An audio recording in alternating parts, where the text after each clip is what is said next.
अस्सलाम वालेकुम। मैं शायद सामिर आपके साथ और इस दुआ के साथ कि अल्लाह ताला आप सब लोगों को हमेशा खुश रखे, खैर आफियत के साथ रखे।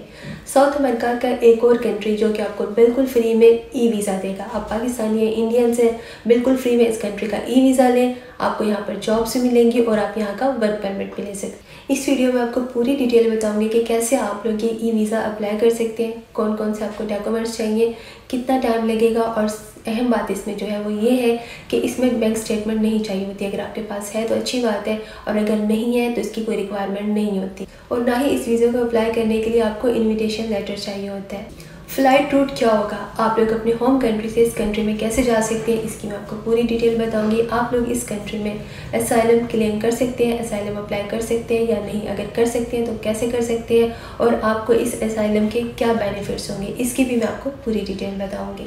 वर्क परमिट के बारे में बात करेंगे। अगर आप लोग इस कंट्री का वर्क परमिट लेना चाहते हैं तो आप वो कैसे ले सकते हैं, और जॉब्स के बारे में बात करेंगे कि आपको यहाँ किस किस्म की जॉब मिल सकती है, कितनी आपकी सैलरी होगी और यहाँ पर आपके लिविंग एक्सपेंस क्या होंगे। अगर आप रहेंगे तो आपके खाने पीने का, रहने का, ये सब कितना खर्चा होगा।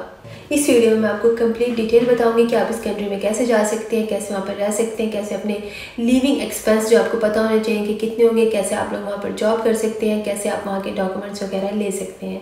जिस साउथ अमेरिकन कंट्री की मैं बात करी उसका नाम है बोलीविया, और बोलीविया के दो कैपिटल्स हैं। एक है ला पाज, ये एडमिनिस्ट्रेटिव कैपिटल है, जबकि दूसरा है सुक्रे, यहाँ पर इनकी सुप्रीम कोर्ट है।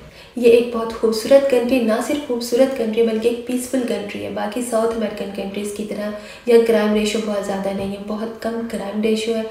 बोलीविया की टोटल पॉपुलेशन 12 मिलियन से थोड़ी ज़्यादा है, लेकिन यहाँ की ख़ास बात यह है कि टोटल पॉपुलेशन का तकरीबन 7% लोग दुनिया के दूसरे कंट्रीज़ में जाते हैं काम के लिए, किसी बिजनेस वगैरह के लिए। बाकी तमाम लोग अपने कंट्री में रहते हैं, बहुत सेटिस्फाई हैं, बहुत खुश हैं। इसका मतलब ये है कि जो कुछ वो वहाँ पर अर्न कर रहे हैं और जो उनके कंट्री के हालात हैं वो उससे काफ़ी खुश है, काफ़ी सेटिस्फाई है, इसलिए वो अपने कंट्री में रहना प्रेफर करते हैं किसी दूसरे कंट्री में जाने की बजाय। और इससे एक और चीज़ भी क्लियर हो जाती है कि इस कंट्री के लोग जो भी जॉब कर रहे हैं, बिजनेस कर रहे हैं, वहाँ से इतनी अर्निंग उनकी हो जाती है कि वो हैप्पीली अपने कंट्री में अपना गुजारा कर लेते हैं। उन्हें जॉब करने के लिए, बिजनेस करने के लिए, कमाने के लिए किसी दूसरे कंट्री में नहीं जाना पड़ता।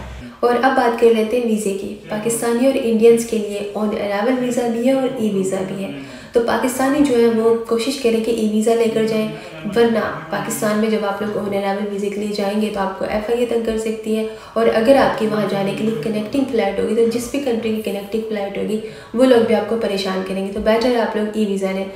20 से 30 मिनट में आपका ई वीज़ा अप्लाई हो जाएगा और इसके लिए आपने कोई फ़ीस भी पे नहीं करनी। ये ओलिविया की ऑफिशियल वेबसाइट है जो कि आपको नज़र आ रही है। मैं आपको डिस्क्रिप्शन में लिंक भी दे दूँगी, डायरेक्टली आप वहाँ से जाकर ओपन कर लीजिएगा। यहाँ पर एप्लीकेशन फॉर्म ओपन हो जाएगा। ये इनका ऑफिशियल एप्लीकेशन फॉर्म है, ये इनकी डिटेल्स आप लोग चेक कर लें। ये जब आप एप्लीकेशन फॉर्म फिल करेंगे तो इसमें 6 स्टेप्स होंगे।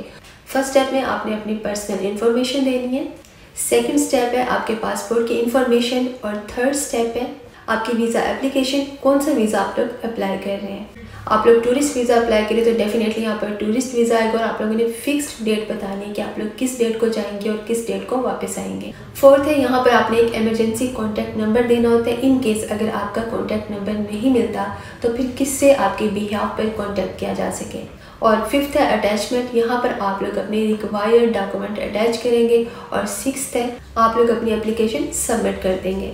बैंक स्टेटमेंट का मैं आपको एक बार फिर क्लियर कर देती हूँ। यहाँ पर बैंक स्टेटमेंट नहीं चाहिए होती है, बल्कि एक एफिडेविट फॉर्म चाहिए होता है। आपकी रिटर्न जो है बयान हल्फी चाहिए होता है। आप लिख के देंगे कि आपके पास इतनी अमाउंट मौजूद है कि आप वहाँ जाकर बोलीविया जाकर अपना खर्चा कर सकते हैं।